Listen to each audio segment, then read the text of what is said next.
Okay, what's up, folks? Rich Van Tassel with you. We only have one game tonight.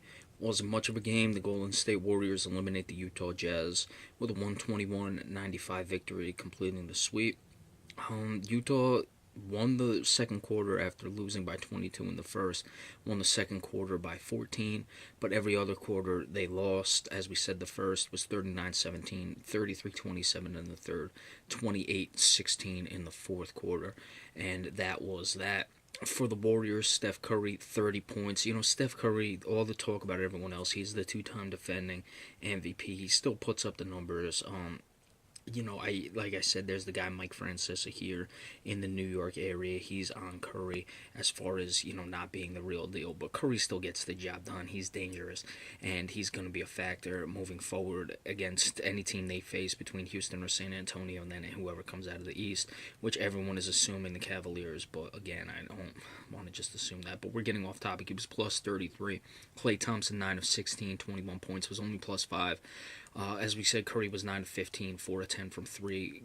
Thompson only 1 of 3, so 5 of 13 from 3, 18 of 31 shooting. Just a tough team to beat. Chip in Kevin Durant, 7 of 14, 2 of 4 from 3, 18.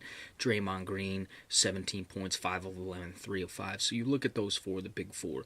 3 of 5, 2 of 4, that's 5 of 9, 4 of 10 for Curry. This is all from 3. 9 of 19, 1 of 3 from Klay Thompson, 10 of 22 shooting threes, 5 of 11 for Draymond Green, 7 of 14 for Kevin Durant, that's 12 of 25, 9 of 15 for Curry, that's 21 of 40, 9 of 16 for Klay Thompson, that's 30 of 56. The question is going to be, how do the Golden State Warriors not win the championship? McGee gave them 12 points off the bench, 5 of 6 shooting, the only guy in double figures off the bench, but Sean Livingston was a plus 28. Gordon Hayward, 25 points. Joel Ingles, though, only 7. Hayward was 8 of 21, but 4 of 7 from 3, mitigating the numbers just a bit. But he was minus 32, and he really needed to be spectacular this whole series.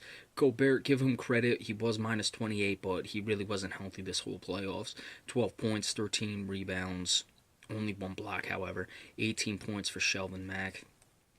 Dante Exum was pretty good off the bench, but only 15 points, but only shot 5 of 14. Joe Johnson gave him 6.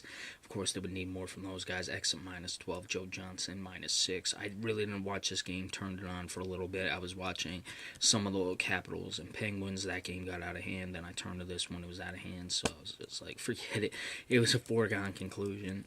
So moving forward, look at the Utah Jazz. First, obviously Hayward's going to be a free agent. They've been building something there. We got to see who they're able to keep. If they can keep Hayward there, what Dante Exum's role going to be moving forward. Where does Joe Johnson go if he wants to maybe latch on to a team with a little bit better of a shot, especially if Gordon Hayward disappears or goes somewhere else in free agency.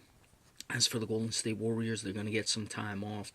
I would believe that the earliest the next series would start would be Sunday, so they have a good 6 days off. Because at most that other series is going to finish up. I know the other game is tomorrow, I believe, between Houston and San Antonio, and I guess the next game would be either Thursday or Friday. So they won't be playing till at least Sunday. They have another week off. Again, I'm not the biggest fan of. I shouldn't say fan. It doesn't really affect me as far as fan wanting or, in that regard. But I don't think that the rest of over a week or 6 days is the biggest advantage. I think rest, yeah, of course you need it. These guys were resting most of the regular season, though. You have a lot of time off in the playoffs. So you don't want to get any rust and 35 minutes, so they logged the minutes, but we saw this last year with the Golden State Warriors in the finals. I thought those additional days off were just killing them in the finals because once Curry and Thompson finally got rolling, then they'd have a few games off, and they'd have to start it back up again. And I think that's one of the reasons why that they couldn't put the series away. Of course, the Draymond Green suspension. They were up 3-1, so you don't want to, completely excuse or give an excuse for their collapse. They still should have won it anyway, and they were winning games when those guys were struggling. But we've seen it with Curry and Thompson before, and they've been Curry not so much, but he has a few games had problems. Klay Thompson has had some shooting problems in these playoffs. So once they have a good shooting game, now they're going to be off for a week, so they can't just immediately move that forward. So we'll keep an eye on that, and of course, moving forward, how long that series goes with Houston and San Antonio. Of course, that is the only game tomorrow night. The Spurs and San Antonio. Interested in that one. That should turn. Let's see if we get a good game in that series. It's 2-2, but every game has been a blowout. Same thing with the Celtics and the Washington Wizards. The only two series remaining, so we'll keep an eye on those moving forward.